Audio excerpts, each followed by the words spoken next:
Mahtook. Got the boys in. I got Lloyd. We got J. Mitch. We got Jackie Boyd. He tried to jump up and he might have knocked it in. Good timing. Let's go. What a start to the Monday. I mean, I'm from Lafayette. My boys will come in and say, oh, God. So me and Joe on the ground. I got Joe in the headlock. And he's sitting there. He's punching me in the stomach. Like, punching me. Here, is everyone sitting around? Who here thinks Ochinko can practice today after having 5 full beers? And he goes, Chad Jones, right? Chad Jones. 6 minutes. For 7 minutes, right? Chad's like, no, man, I don't think Ochinko can practice today. And I was like, I look back and I'm like, Jesus Christ. I saw you there. You were more fucked up than me. On the spirit plane had some issues, I think. She was sleep farting. you heard her or you just thought it was her? I sat right next to her. I smelled it. Whoa. What was that? Time to go to the show.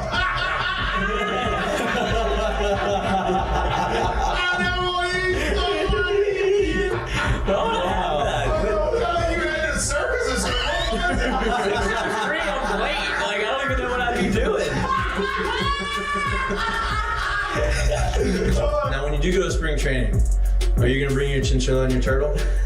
My dad tell you about it. The SEC is God, they hate fat people. I mean, I get crushed for that. You know what I mean? It's like, come on, man. Hey, just the South, bro. You got a bunch of food down here. Like they should. Players, look at Lloyd. You know what, Lloyd? You're looking for a recruiting coordinator, coach. I'm here. He's like, I'll piss my pants right now. No way. We're wearing gray pants, long gray pants. He goes, I'll piss my pants right now.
Hello. Welcome back to Mik'd Up. Today is Monday, November 18th. Baseball season. Baseball season's right around the corner. Men's basketball 2-0, right? Big game against College of Charleston tomorrow to go 3-0. And look, big road win on the road against Kansas State. They were also 2-0. The KenPom ranking, I think, is in the 30s now. Positive stuff happening here at LSU in the sporting world. I'm nervous about KenPom. I don't know what he does. KenPom, but KenPom, they use it. They love the KenPom ranking. I just don't want to see it. I don't want to see the internet history. Yeah. Just because the name KenPom? Have you seen him? No. Well, that's more why. Maybe. I appreciate his dedication to basketball. Fair enough. LSU football, not great, Bob. They You sure? They struggled. 3 straight games they've lost. 2.5 quarters of absolute miserable football, right? A lot of conversations that are swirling around the Louisiana area about what's going on, what went wrong. Obviously, those who did not like Brian Kelly, that is raised to another level. Those who are unsure about Brian Kelly probably are on the side of don't like Brian Kelly. Those who are on board with Brian Kelly now trying to start to question Brian Kelly because we paid this man $10 million, and what is going on with our college football team? Why are they not winning games? Why have they not improved? Hey, judge me on year 3. That was probably a mistake by him. He probably wishes he could go back and retract that statement and not ever say that statement because that was pretty bold to say without really. Good Lord. Clear it out. Listen, he's got a lot to say. He's gonna have a lot to say. Jared's got a lot. You up. Jared has got a lot to say today, and I'm not sitting here. I'm not coming out here talking about and saying Brian Kelly is not good. Brian Kelly needs to be fired. I'm not saying any of that. I'm just saying what the conversations are That's happening. not what you said off air. I'm just Yeah. I'm kidding. I'm just saying with the conversations that are swirling around Louisiana, that what people are saying, right? Players haven't played up to the standard that they needed to play up this year. Brian Kelly this is the first year Brian Kelly since 2016 that he's not going to have 10 wins in a season. Obviously, he's coming from Notre Dame, so it's a little bit different of a deal here in Baton Rouge. But his first 2 years after the bowl game, 10 wins. You would hope that they would continue to progress or at least stay the same. And this year they've gone backwards with a team that you have the highest paid defensive coordinator and staff in the country. You have a quarterback who everybody was confident in. You had the number one quote-unquote offensive line in the country. There's a lot of question marks and a lot of things that you had to replace. 2 All-Americans who are going to be rookie of the year conversations in the NFL. And your quarterback who won the Heisman Trophy. Those 3 really good players that you have to replace on the offense. It wasn't going to be the same. You have a brand new offensive coordinator who hasn't ever called plays here. Last time he called plays was at Louisiana Tech, and it really wasn't his offense. He got thrusted into it. He's calling plays. So now he's here, known as a good quarterback developer, has to kind of find his way in calling plays. So a lot of things had to go right. A lot of things were kind of not really going right. They kind of righted the ship. They beat Ole Miss. You felt really good about it. Then all of a sudden, you get to the halftime of A&M, and I don't know what happened because you're playing really good football.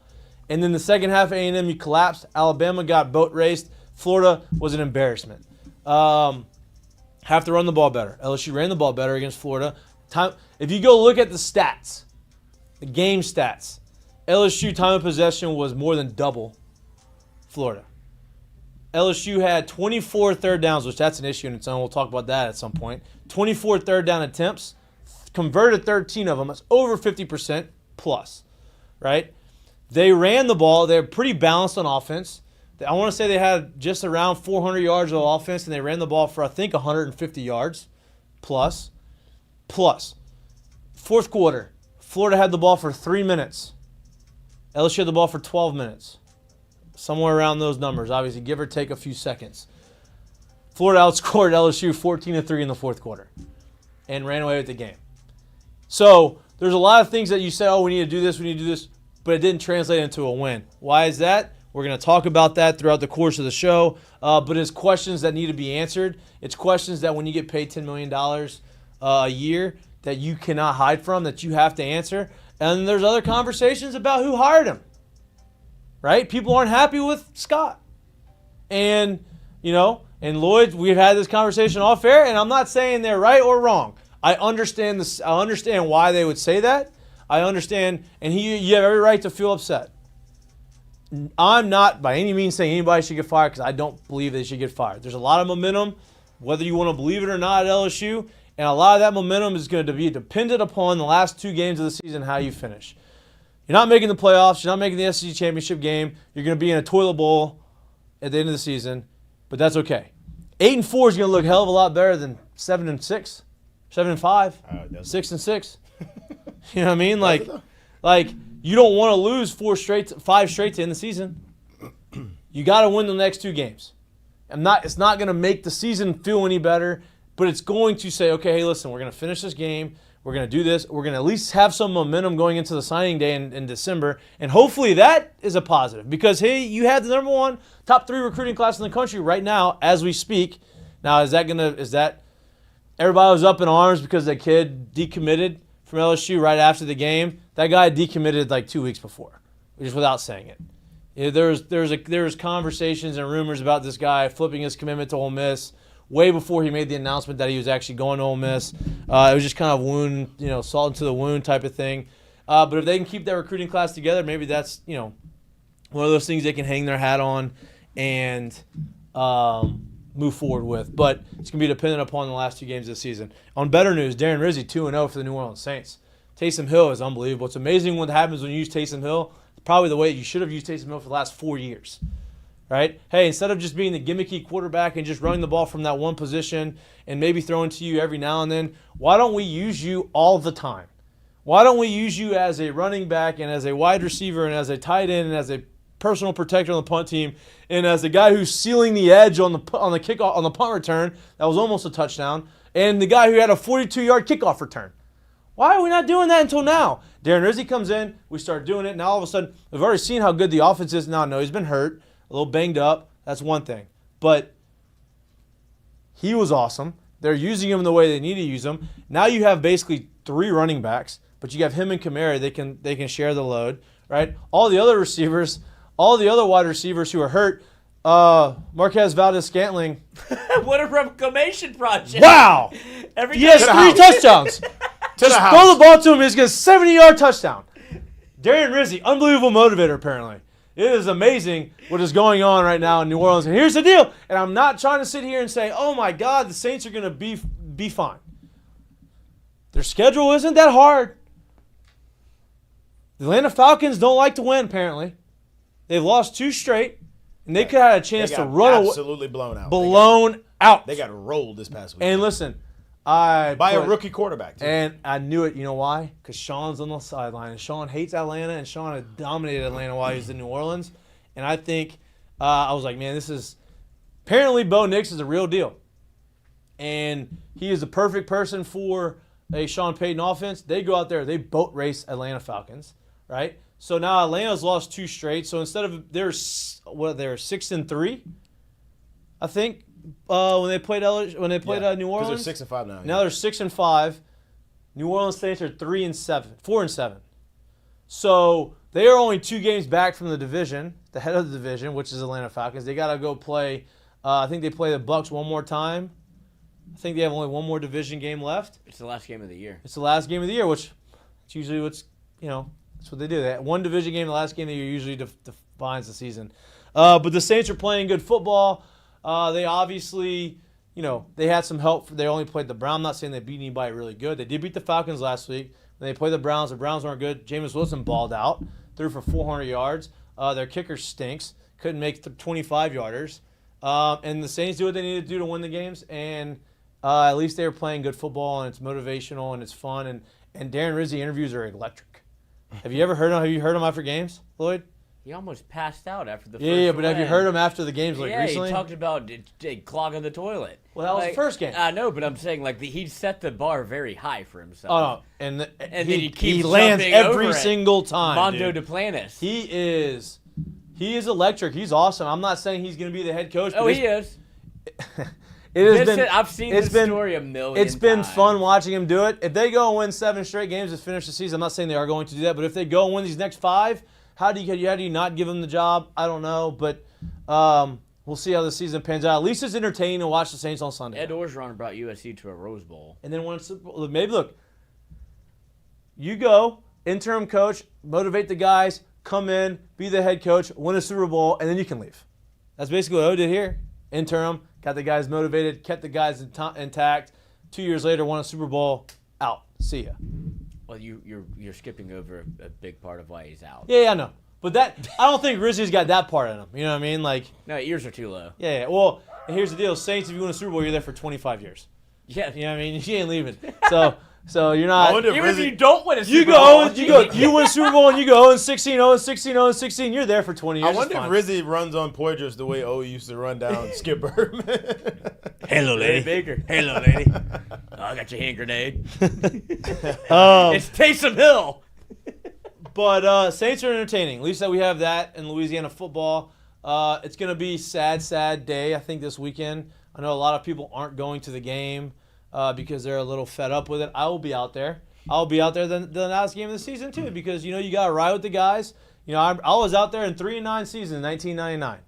I mean, you got to be there. I don't think LSU is as far off as people are going to think they are, right? I don't think they're as far off as, the 8-4 season looks bad. It's been a weird year all around college football. There's going to be a lot more teams in the SEC with 3 losses and 2 losses than there ever has been in one single season. So that doesn't make us feel any better. But I don't think LSU is as far off. We're going to talk about all of that throughout the course of the show. On another positive note, We have a guest. Wow. Well, let's get to him after this.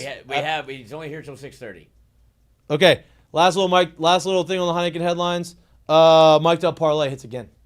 We're back. All right, let's jump right into this LSU conversation. Friend of the show, he went live from the stadium in Gainesville to talk about how embarrassing the loss was this weekend and how uninspired and how much of a debacle it was.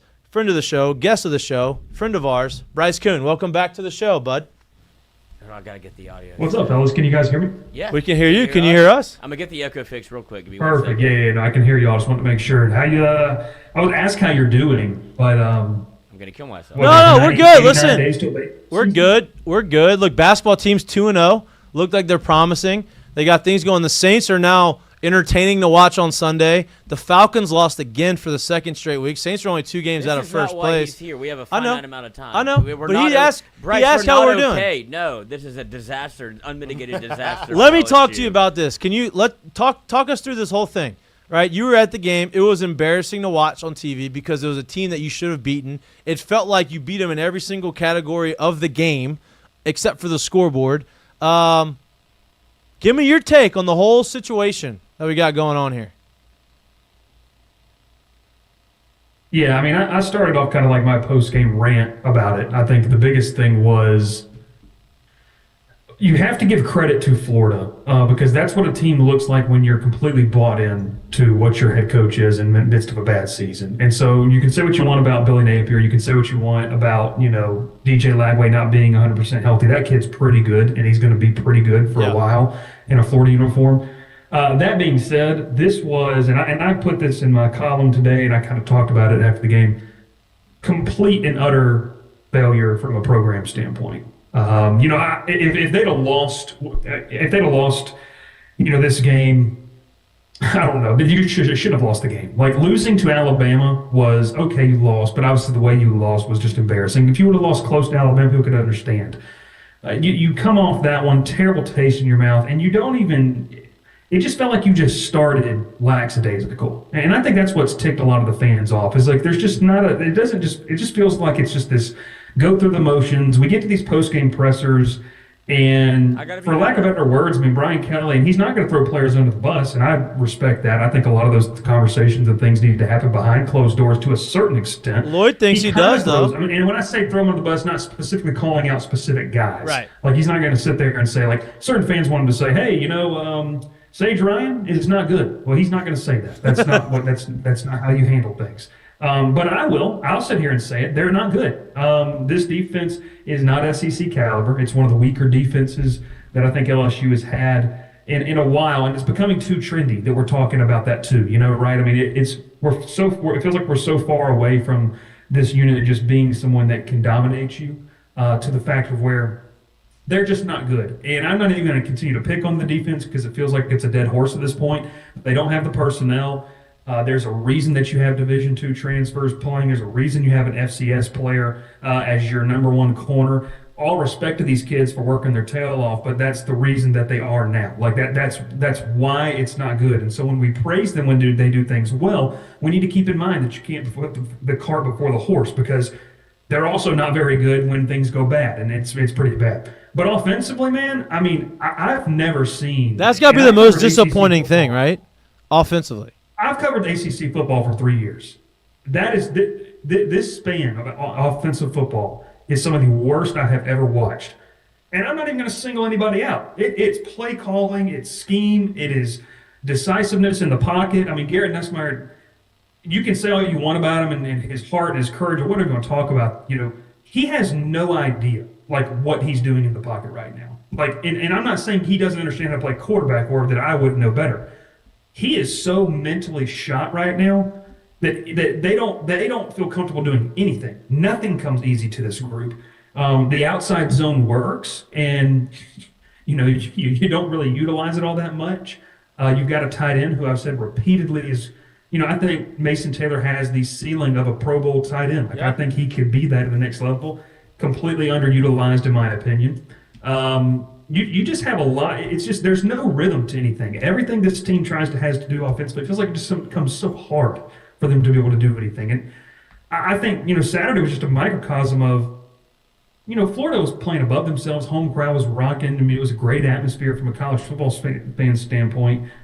But you shouldn't have lost that game. And you don't hold the ball, guys, for 41 minutes and put up 16 points. Like, that's ridiculous. Like, we can sit here and talk about all these different things. Like, you are just completely ineffective. I used ineffective and inept. Like, they cannot finish a drive.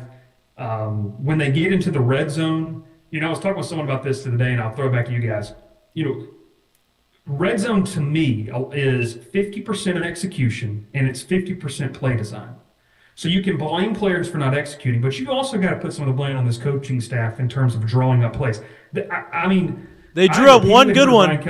They drew up one good one. Figure it out. They drew up one good one, and then Kyron Lacey didn't do it right, and then got the offensive pass. That would make it didn't a bad do it right. one. He did it how everybody else does it, but you knew that they'd call that, so let's just try to avoid it. But anyway, to your point, yes. Yeah, and to the point, I don't even think, and I tweeted this out. The reoccurring theme I keep hearing from press conferences: we're working, we're trying to, we've got to fix. And I appreciate that, Lloyd. I feel like we're hearing the same thing being said, just in different ways. And that's just not acceptable. And it's been 2 years of this. I mean, last year it was communication. The biggest telling point of when we were sitting in the post-game pressers, when we go out to talk to Whit Weeks, and he mentions what went viral of them not knowing the call and not knowing what play they were running when Florida ran that one in for the touchdown that was the nail in the coffin. That's not acceptable. Guys, you can't keep talking about the same thing over and over again. And so for me, and for any fan, it's like, well, I don't think they know how to fix it. We're at the point where it's become so redundant, I don't think they know what to do outside of coming out and saying publicly, which they're not going to say it as blunt as I'm going to put it. They don't have the players to do what they want to do. This roster is not good enough. It's a mirage. The wins against Ole Miss were a mirage of what you could be. But this is a middling SEC team that suffers from inconsistencies in coaching and inconsistencies in players. You can't roll. This LSU team cannot roll the ball out against anybody and say we can go beat them. You can't beat just a left guard down. Not even against Nichols, they couldn't do it. So it's they had to really try to win that game, and so it's just a telling sign of where they're at. So I'll ask this question too, because I think it's something that's kind of been pretty mainstream and something you can see over the past couple weeks, over the past couple games, if you will. And I do agree a lot about what you're saying when it comes to the actual personnel of where they are and what they're trying to do and where they need to go. But I do think something like this, if it starts brewing, it could also hinder you going forward in terms of acquiring the right type of players. When you watch 2 weeks ago and you see Baker and Brian kind of looking at each other just literally in a daze on the sideline as if like they don't know what's going on, and then you see the back and forth with the players on the sideline with Brian this past, does it seem like things are kind of going disarray right now, or does it seem like everybody's aligned and walking in the same direction? It's just not working. Like, how does it really see being in the building and getting a chance to see them on the sideline and how they're doing their thing right now? Good question, Jay. Yeah, no, that's a really good question. I go back to the Alabama game, like you mentioned, and watching towards the end of that game, Brian Kelly walk over to Blake Baker, and Baker's explaining some things, and Kelly looks like the disappointed parent that's like hearing their kid try to make up excuses about why it's not working or what's not working, and then just kind of walks off. And fans got mad at that because it's like there's no passion or whatever. You can't get mad at him for slamming his hand down in Vegas and then get mad at him for not doing. You can't have it both ways. So to your point though, when he was obviously going to meet Napier as the game was ending, and I was kind of just watching, as we were making our way down to the sideline and getting ready to go for post-game pressers, because you just watch the body language of the coaching staff. And it was something that I wanted to kind of take note of. Like, what does the body language of the coaching staff look like as they make their way off the field?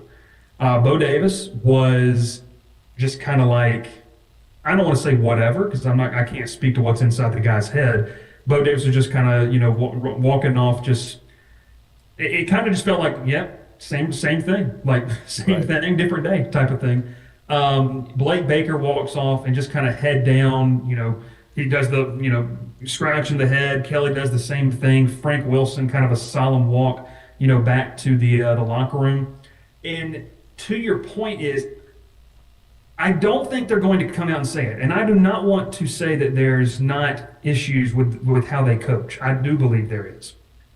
I think that everybody on that coaching staff has coached at a high level enough to understand there's a reason that the kids you got were in the portal, and there's a reason why they were having the recruiting ranking that they had. Like, you just can't make the razor thin margin of error for these guys is way more. We're seeing it. It's way more applicable than it would be if you had a roster loaded with 5 stars. Well, maybe you could get away with things. You can't get away with it. Like, my perfect example of this, and I didn't think they played terrible because I'm just done harping on them. Ashton Stamps and Zy Alexander. Guys, Zy Alexander was a very good FCS player. And I spent some time in the FCS. I'm not going to knock FCS players. The opportunity that he went and worked his tail off to be able to play at LSU, kudos, that's awesome. It's something he'll be able to tell his kids forever. He shouldn't be a cornerback 1 on an SEC team. Like, he just shouldn't be. Right. Like, it just is what it is. Ashton Stamps was a 3-star, came in severely undersized, has worked himself to where he can be a player. He shouldn't be cornerback 2 on an SEC team. Like, I was writing about this today. It shouldn't really surprise people when you take the 30,000-foot view and you take the purple and gold glasses off and look at what this team is. It's just not high-level talent. They just don't have it. And so I think that the coaching staff, in a way, Jared, has just really kind of been like, they know it.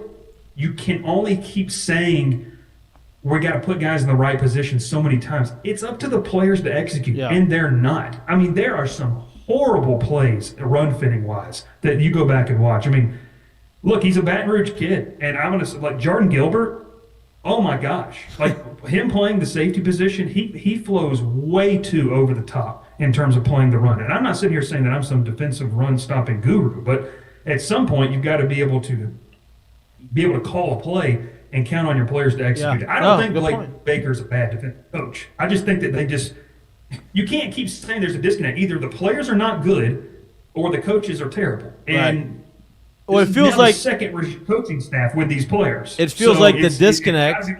It feels like the disconnect, quote unquote, is them not trying to blame. Hey, the players aren't good enough, publicly, right? Yeah, and they're not going to say that to a certain extent. Exactly. Like, he's not going to come out and say, to that point. And one last thing with Jared's comment is, you mentioned future, okay? So I've been in covering recruiting longer than I have done the team side of things. And this is something everyone needs to understand. Jay Pickett's going to end up at LSU? Yeah, I do. Like, I don't think that's a big secret. But he was in Athens this past weekend. And I talked with some people over there on that staff, this past week or yesterday. How'd the visit go?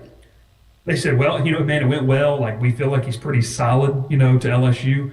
But obviously, we're going to recruit against that. Well, what does that mean? It's negative recruiting. Mm-hmm. So you go down there, and this is how they view it.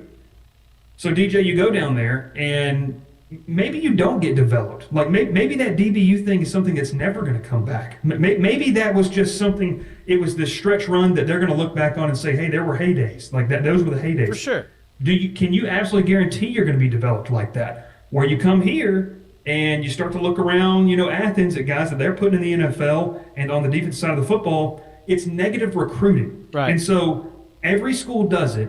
And to your point, like, Jared, I think it's going to have an effect with maybe not some of the players that have been locked in for as long as they have been, because relationships do matter, but you're blind and you're ignorant if you don't think other teams are pointing at what the product on the field and these rumors on social media about disconnect. And trying to use that against you. Every team does it. LSU does it for other programs. Like, everyone does that. So I think that's a very interesting point that you kind of made when you formed that question. Well, now it's going to be my next question, right? Is like, hey, they don't have the guys. They have to get the more talent. Well, at some point, there's going to have to be like, what's going to give, right? Hey, if we don't have the talent and we keep losing, how do we get the talent? How do we bring them here? Obviously, NIL. We don't have the money that everyone else has to compete with NIL. We have enough to get some of the guys here. But you got to go build the relationships and do those types of things. You talk about the negative recruiting. I think to combat that, you talk about Corey Raymond was he constructed DBU. He was here doing all that kind of stuff. Yeah. He's going to be here. You're going to get that, right? So they have some ways to kind of construct it. I think the other thing is, hey, listen, he's coming in. Is it Cade Phillips, the kid from Texas, also a 5-star in some recruiting stuff. He's going to come in and you say, listen, you two guys can go and start day one. But here's the thing, and this is where this becomes tough at, and I'm sure they know this as well, which is kind of why And Bryce, I know you gotta leave, so like we don't want to keep you too long. This is why, like, I think, and I know this thing. I got about three. I got like two more questions. Okay, this is why I know this thing's kind of like rising to where it is because you can tell people you're close as long as you actually are close. Right. When you I've said it once. I've said it a million when you get times. beat by 30 at home on college game day, and then when you go to Florida and a team that everybody tabbed that coach and that staff and everything that was going on over there to start the year as dead in the water, they won't be there by the end of 12. When you go there and you lose by double digits, people don't start to see you as close as you've been telling them that you are. And stuff like that is what makes recruits say, I know we got a great relationship, I love you, but y'all not that close. Yeah. And I'm not saying that that's what they think, but I'm just saying, doubt. these are the things that start to come up when you lose like that. For sure. And you got to figure out how to convince them otherwise, right? And how do you do that when you're not winning? And how does Kurt Signetti, I know the schedule they're playing isn't good, but how does he go there and go 10-0 in his first year? How do coaches go to these schools and turn them around day one? How does Dion go to Colorado and put them at 8-2 and right the cusp of the playoff? Because he has the buy-in. He elevates everybody else around him. You didn't have to have all the 5 stars or the 4 stars, but he has to have enough guys that can do it, and he has to elevate everybody else around him to make the team better. I'm not saying playoff contender, national championship contender, but competitive where you're not losing by 30 points. You're not going on the road to a team that you're supposed to be better than and lose by double digits. You have to raise everybody else around you, and that kind of raises the question: is Brian Kelly going to be able to keep those guys intact? Are you saying to put Brian Kelly's son at quarterback? Oh boy, what? Like Dion? What? What are you talking about? Brian Kelly's son's on the team. He's a linebacker. I'm just saying, Dion put his son at quarterback. It seemed to work out for them. Okay, that is not what I'm saying at all. That was a pretty far reach right there. I was like, you confused me for a second. I was like, did I say that? Hey, we don't want the 4 and 5 stars. I mean, I'm not saying you don't want them, but I'm just saying those guys elevate the play. How did Saban do what he did when he got here? He recruited Louisiana athletes, right? And he raised the level of their play. Now, he brought some top talent guys in here, but he raised the level of everybody else's play. Is Brian Kelly capable of doing that based off of what you've seen? All right, I want to say this too and add this into what you just said. Is he capable? Well, I think so. One big thing's got to shift. What did you just say about Nick Saban? What has Nick Saban done? What has Kirby Smart done? What have these successful coaches in college football? And I'm not saying Brian Kelly's not successful. The guy could have retired before he ever came to Baton Rouge. He was going to be a college football Hall of Famer. Like, he's had a great career. Obviously, he hasn't won a championship. One of the most consistent coaches we've seen in the past 20 years. But you have to be willing, and I've said this so many times about so many different programs, and now it's funny because it becomes applicable to LSU. You have to be willing to tear down this veterans get the right of way type of mentality. And I think that's something that's really bothering the fan base. It's bothered me watching this team. I think it's starting to bother, and I can just tell you, it's bothering some people close and around the program too, because I've said this from the beginning. I firmly believe that the more God-given talented kids are the younger players on this roster. Right. Now, the problem is that you're going to you want to go through the bumps and bruises, the roller coaster of playing a freshman or sophomore, or do you want to stick with the juniors and seniors? But this whole idea of competing and the recruiting pitch of coming and helping us and helping immediately type of stuff. Like, I know that Kelly said today, like, yeah, we're playing freshmen. I mean, okay, but I mean, you got 2 guys in the back end of the secondary that should not be starting. And in just my opinion, not a professional, but just in my opinion, if I was drawn out a starting 11, the 2 safeties should not be playing. I would rather see younger guys, especially at this point in the season where there's no playoff opportunities. You're going to play in an embarrassing, meaningless bowl game that Pop-Tart Bowl. Who knows if you'll show up for. Yeah, we're not even going to get the Pop-Tart Bowl, dude. It's going to be like the Liberty Bowl. It's the Mayo Bowl. The Mayo Bowl. I would love the Mayo Bowl to see Brian Kelly doused in mayonnaise, dude. That would make my life. LSU fans would love that. Yeah. But to the point of what I'm talking, you can't just have these words like compete, battle, we got to get better. You can't have these slogans just for a T-shirt. You got to your program has to embody that, and I think that's a frustrating component as well because there's a lot of me. It's like, hey, Deshaun Spears was a heck of a talent. I know he's struggled. I know he's had to drink through a fire hose, in terms of just playing as a freshman. Just throw him out there the next 2 games. Yeah. And let's just see what happens. Like, it can't be any worse than what we're watching on the field right now. And so, the whole calling card of, like, we let young guys play, okay, I mean, out of necessity, because you didn't go spend money on the defensive line, so Ahmad Bro has had to slide in and play an unnatural position. So that's why it's not because he won a battle, it's because out of necessity.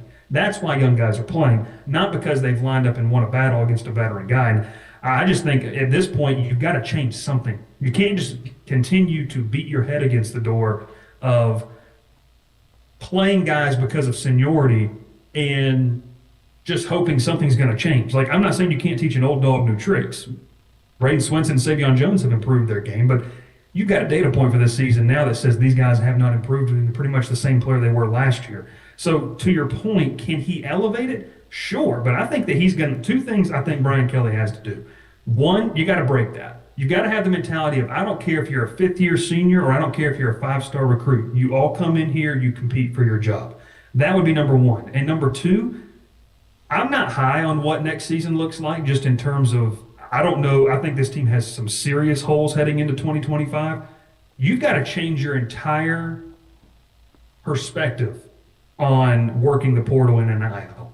And maybe some of that stuff's held by you got a guy in Austin Thomas who's going to head that up for a full off season. You've got a new president of the collective and stuff like that.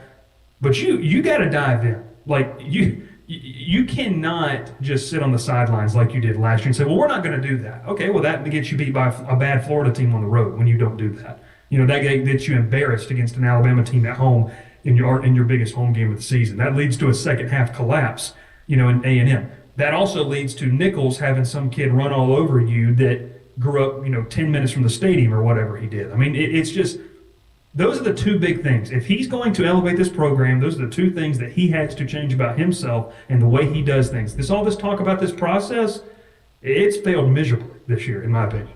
Well, and he talked about he shouldn't have said judgment on year 3. He's going backwards, right? The first 2 years, it felt like there was a better product on the field than it was this past year or this year, current year.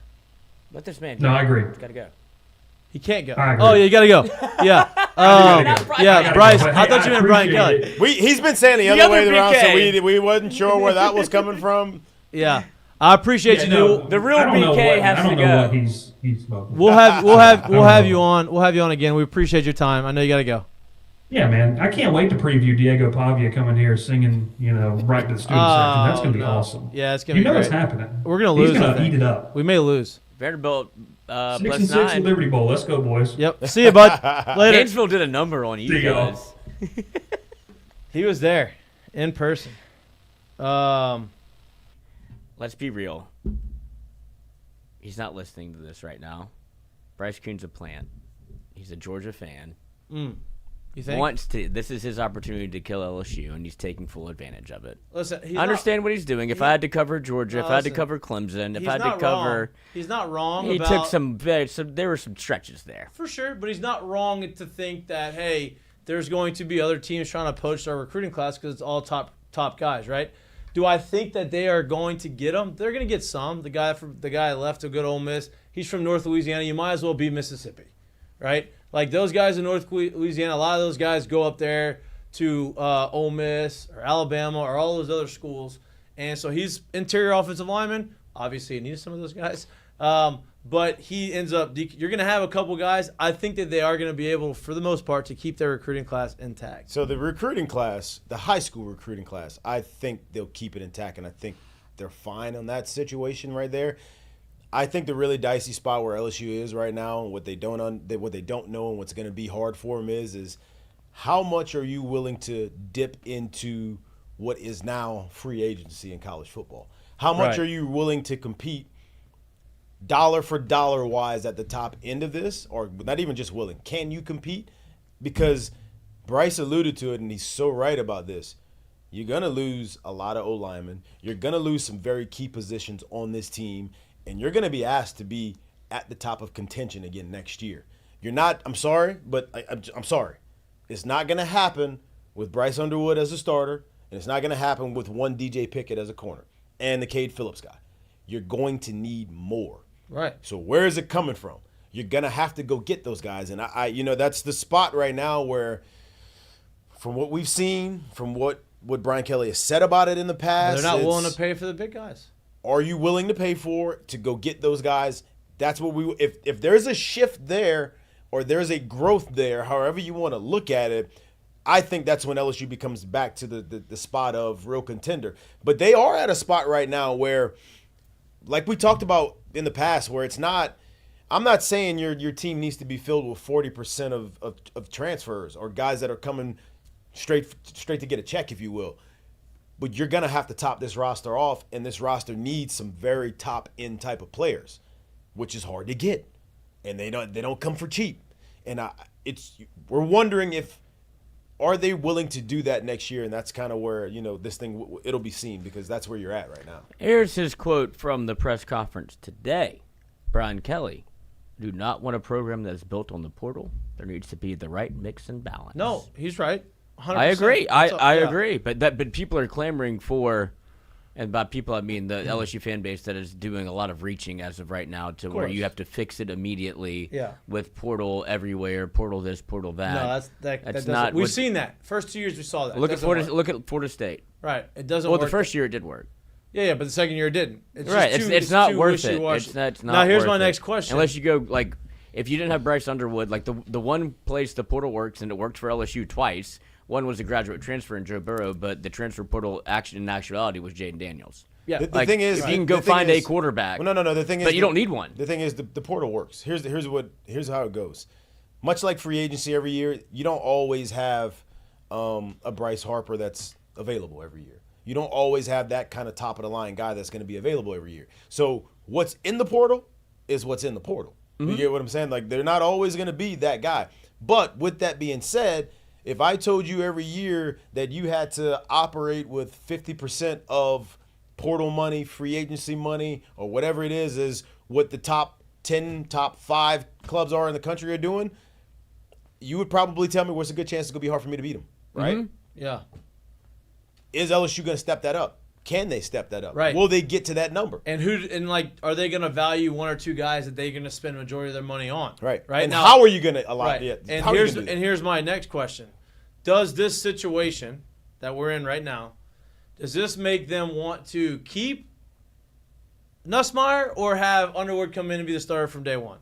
Because there's been conversations, and that's part of how we're getting here. Hey, you can come here and compete for the starting job as a freshman.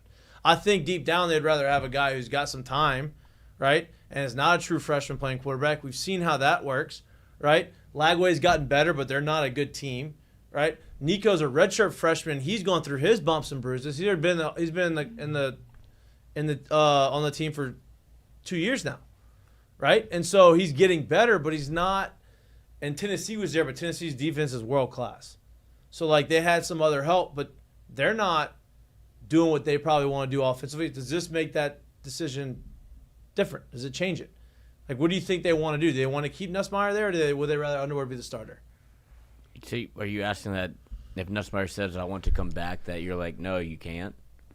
I'm not saying no, you can't, but I don't think that. Nah. I think that would be a bad look for LSU. I and agree. A disservice to Garrett Nussmeier, who stuck around for. No, 100%. I'm not saying they're going to. I'm just asking. No, but I think he also understands because of what's happened in the offense that Sloan is trying to run, where it's very obvious it's not built for, and that's a coaching incompetency part. But it's built for a more mobile quarterback. I think Bryce Underwood's going to get snaps. Oh, I agree, but wait, time out. Why do you think this offense is built for a more mobile quarterback? A lot of people feel that way, actually. That's what I'm asking. I want to know why. I feel like at some point the RPO or the quarterback read run, the things that you're doing should actually have a threat on the back end of him keeping it. And I thought they got better this week about it, right. running the pistol. I'll combat that with this, and I'm just going to say, take it for what it's worth. Whatever he's doing this year, this is not his first year starting. He's been in this offense. Do you think Georgia's offense is built for a mobile quarterback? No. Carson Beck's got some rushing touchdowns in his career. Right. He's not afraid to pull it down and go. I don't think it's necessarily built. I think they tinkered and did a lot of things to fit what he does well. I think Garrett Nussmeier has to grow his game. in that aspect of it. It's not about how the offense is built. There needs to be times where he understands where time to pull this bitch down and run. Time to go get the yards instead of trying to stay back here and throw for the yards. That's not a building type of thing. That's I need to grow as a player. I need to elevate my game. But that's what makes me beg the question of how have you gotten to week 10 and it still be the offense that you're running, but has there been a conversation had like, dude, you got to take some of these? Well, we've had this conversation. Well, no, but that's what I'm saying. Like, I'm wondering, like, if you keep calling the same shit and he doesn't do it. Okay, I want you to go back. I want you to go back this way. Week 10, 2 years ago. I'm not necessarily week 10, but let's say week 10, 2 years ago, Jaden Daniels. People were still clamoring about, damn, he won't push the ball down the field. Damn, why can't he stay in the pocket? You know why? Because he's had them damn special ass legs for 20-something years, and he knows how to use them shits. Right. It's been the opposite for Garrett Nussmeier. He's had a absolute hose his whole year. And he knows he's not a real runner. So for you to ask him to go all of a sudden get these yards, because once you get to this level and as you continue to climb, people can cover a little bit better. It ain't always going to be wide open windows. You ain't always going to have forever to stand back there and hope for somebody to go open. And you don't have elite talent outside. So, but that's my point. So, like, I think we think it's so easy. Know what type of quarterback he is. Know what he's done his entire life. You're crazy to think in 10 weeks of him playing at this level, all of a sudden it's going to be like, yeah, I can't do this. I can't do that like that. I have to grow. Just like he had to, just like Jaden had to grow. Just like Jaden had to start trusting the line. Like, that's a thing. So, like, you got to look at it that way. Like, they tinkered with this offense. They did the things they need to do to help him be effective. There is spots where you have to go and play above what the actual playbook says. There is things like that. There isn't a play that's in the playbook that says, hey, you get back there. It's not drawn up in any playbook where it's go through. This is the progression. They're not open, so let me draw the line where you take off and run. That's not in the playbook. I know. That's what you have to do. Yeah. That's what you have to do at some point. Exactly. So, and he's not doing that. That's not about playbook. That's about Garrett has to grow in that situation. You go look through the course of everybody. There's plays where Tom Brady's breaking contain and getting yards and getting first downs. He's never done that. That's not what he did in his career. But you have to do it. Garrett has to grow and do that. I don't think that's on the play calling and or the playbook. I think that's on him as a player. I'm not necessarily talking about the improv part of it. It was more of you're running a lot of what feels like zone read whenever there's one real call for your running game. And I feel like that is why you were able to, I mean, obviously you went against the Florida defense that was 14th in the SEC and being able to stop the run, and it looked like it worked a little bit better. Like, there were some things on offense that they did well. They should have won that football game, first of all. Like, you can't control the clock for that long, convert that many third downs, have that many third downs, which is crazy, and then lose. But it just felt like that you controlled pretty much every part of that, except whenever you cross the 50, everything gets... Yeah. It's like you took acid. Like, so, oh my God, the trip's kicking in. And so, like this, and this kind of goes to what we talked about before. Like, I do think we had this conversation off air. I do think there is some sort of I'm going to make you prove it, because we don't necessarily believe that he's going to come out here and run for 25 plus carries for 250 yards for 3 touchdowns week in and week out. Not saying that he doesn't have the talent, not saying that he can't do it, but I don't think that there's a defensive coordinator in the league that's looking at Caden Durham like that yet.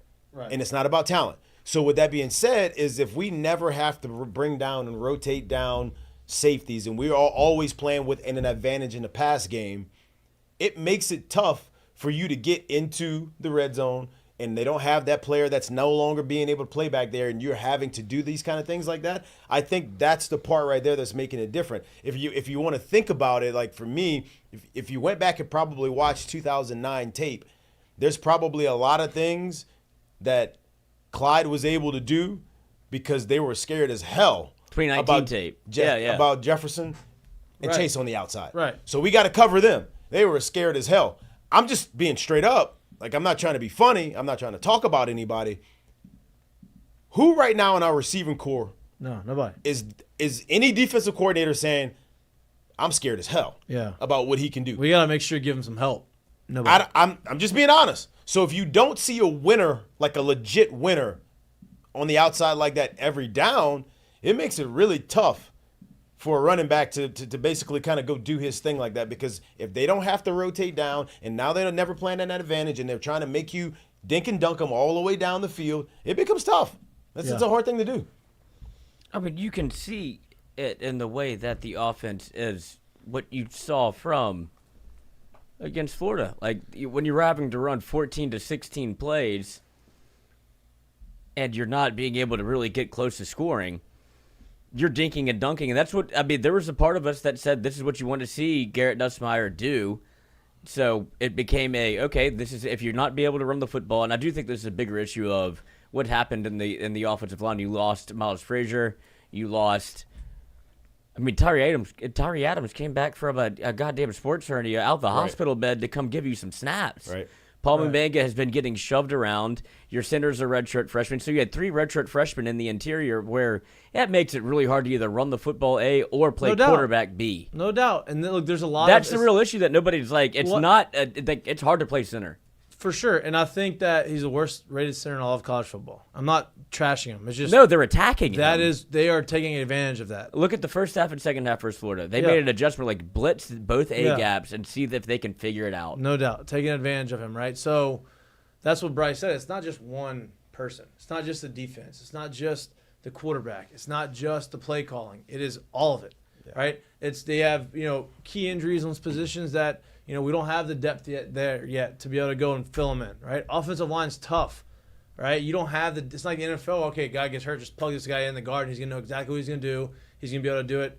You got to go, and you got usually the young guys are the backups in the offensive line, so you got to figure it out, and they're going to get tested early. And so, especially in the SEC. Especially there's a lot on the road. You know what FCC has? A lot of good defensive line. Yeah, and on the road where you got a lot of big bodies. Big dogs. Yeah, and you got to listen to snap counts on the road in the swamp. You can't hear anything. And you got to be you're not familiar with the offense because you haven't been in it all the time. There's a lot of things. It's not just the offensive line, though. It's all of it. And, there's going to be I don't know. The last 2 games of the season, you got to see some sort of energy. They had no energy in Florida, none. First quarter, I was like, Florida's gonna win. They're playing harder. They're running to the football. They're making plays. They're gonna beat us, no doubt. I knew that, felt it. What? I'm trying to think if I felt that. I really didn't feel that way. I felt it. It looked clunky, and it looked like it was uninspired. I will say this. I never really felt that, but what I did feel, and I was really honestly surprised, with it being this late in the year and them having as many losses as they had, I was like... Yeah, they're playing hard. No, I was like, this place is rocking right now. It's actually kind of jumping right now. Yeah. I wasn't expecting to see that kind of buy-in from the fan base. Not saying I was expecting to see a half-empty stadium, but I'm like, I know how hard it is to play in that place. Yeah. That place is not easy to play in. We got smacked both times I was there. We went there. Smacked. So, I know what that place is like. And I'm looking at the crowd. I'm like, they're in this thing right now. Yeah. And I'm like, why? That's not helping us right now. So, that was the only place that my mind went when I'm watching this game. I'm like, well, they're making this a lot tougher than I thought it was going to have to be in this situation. Yeah. I think it probably has some things to do with the Brian Kelly, Billy Napier relationship and – just of how that thing all played out, and Florida doesn't like LSU, and I think I think they saw a standing 8 count. They saw a team that, hey, if we show up here and we show out, and DJ Lagway's going to play, even though he's on one leg, but I think the fan base is if you keep us around, we'll stay. Well, here's the deal, and I think part of it was too. Scott Strickland came out and said we're not firing him. Yeah. So all that conversation. Yeah, let's go back our guy. He's the guy. I think that helped a lot more for the team too. I think the team saw it as hey, we need. Can we get one landmark win on the year? Hey, here's we've been close, but can we get one? Yeah. Coach is staying. Can we get one? Here's the deal. He's staying, so he's gonna outlast me now. So now I either gotta buy in or I'm gone. Right. Because his job is on the line. So it's hey, ain't no more developing. I either gotta put up or shut up or I'm out. And because he's staying here. They've already announced. Kudos to Florida, making the announcement at that time. And you could feel the crowd was oh, you know what? That's our guy. No booing. We're not gonna back down. We're going to. If he's gonna be the guy, we gotta support him. We gotta support the kids. Support the team, and they did that, and it was great. So I'm saying that because we got to do the same shit. I agree. I'm ready I'm ready for the tide to change over around LSU because I am nervous. Listen to me, Scott Strickland, Scott Woodward's not gonna come out and say it because he doesn't need to. Brian Kelly ain't getting fired. Okay? So no more conversation about, oh, he shouldn't be here, shouldn't do this. Just buy into it and let's just go. And that's the reality of it right now. You can't, if not, you're going to be miserable and it's not going to be fun to watch. That's it. But It's true. it is very true. And I want to keep this conversation going, but I have a little bit of Some things going on. some things going on I got to go take care of now, unfortunately, unexpectedly. But everybody's okay, which is a good thing. So, Well, for now, sometimes that takes a couple, like 8 or 9 months. yeah, you're right. Well, oh, you're right. You're right. It's a good point. It's a great point. Great point. Wow. Okay. We'll be back on Wednesday, live in studio from 6 to 8 p.m. Special guest on the show. We're gonna have a lot more conversation about this. I promise. Is Bryce Q turning into an LSU fan? Maybe so. Maybe not. I don't Or know. he's mad. It's He- one of the two. it He was sou- livid. He sounded like he's kind of LSU-ish right now. He did. But special guest on Wednesday's show, Chase Shores, coming in the studio, talking shop with the boys here on Wednesday around the 7 o'clock hour. We'll give you the full time on Twitter. But we'll be back live in studio. We have curtain calls. Can we do the show curtain call to Paul Skeens? Paul Skeens. Paul Skeens, Rookie of the Year. Congratulations to Paul. Well, much deserved. I don't want to end this show quickly, but I kind of have to. Yeah, we're okay. We appreciate you. We love you. Please like and subscribe to our YouTube channel. If you don't like watching us, you like listening to us, or anywhere you get your pods. We love y'all. We appreciate y'all. I apologize. I'll make it up to you on Wednesday. See you on Wednesday. Peace.